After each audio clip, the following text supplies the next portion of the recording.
Ratna Andhra food சேனலுக்கு உங்களை அன்புடன் வரவேற்கிறோம். இன்றைக்கி நம்ம பார்க்க போகிறது புரட்டாசி மாத வழிபாடு. அந்த புரட்டாசி மாதத்தில் ஒவ்வொரு வாரமும் ஒவ்வொரு வடை வச்சு தான் சாமி கும்பிட்டோம். நாங்கள் மட்டும் இல்லை, எல்லாருமே அப்படி தான்.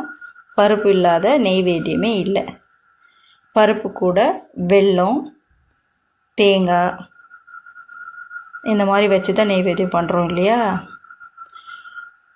இந்த புரட்டாசி மாதம் கடை மட்டும் இல்லை, ஆடி, ஆவணி, புரட்டாசி, ஐப்பசி, கார்த்திகை, மார்கழி, தைன்னு 6 மாதமுமே தெய்வ வழிபாடு. நம்ம இந்து பண்டிகையில் தீபாவளிக்கு கூட பருப்பு வகையில் வச்சு தான் பலகாரங்கள் நிறைய செய்கிறோம். ஆயுத பூஜைக்கும் 9 நாளுமே பருப்பு வகையில் தான் சுண்டல்.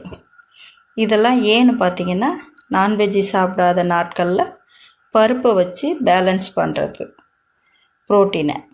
அதுக்காக தான் நம்ம முன்னோர்கள் பருப்பால் கலந்த எல்லா உணவுமே தெய்வ வழிபாட்டில் நெய்வேத்தியத்தில் இருந்தது. இந்த மழை காலங்களில் நான்வெஜ்ஜி சாப்பிட்டா ஜீரணமாகாதுன்னு ஒரு சாரார் சொன்னாலும் இன்னொரு சூட்சமும் இதில் அடங்கியிருக்கு.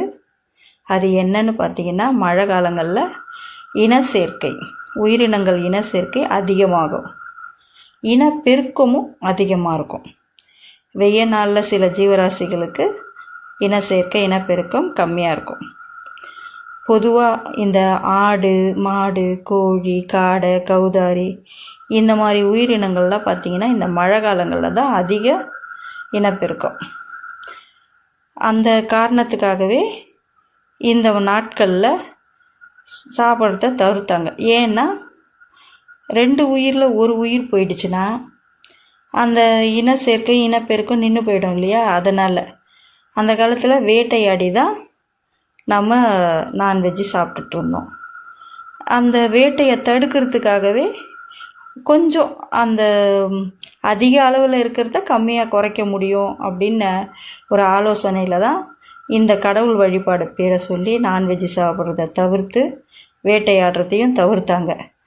இதுதான் முக்கிய காரணம். நம்மளும் அதை கடைப்பிடிப்போம். பருப்பு வகையில் சாப்பிட்டு சந்தோஷமாக இருப்போம். சாப்பிடுங்க, சந்தோஷமாக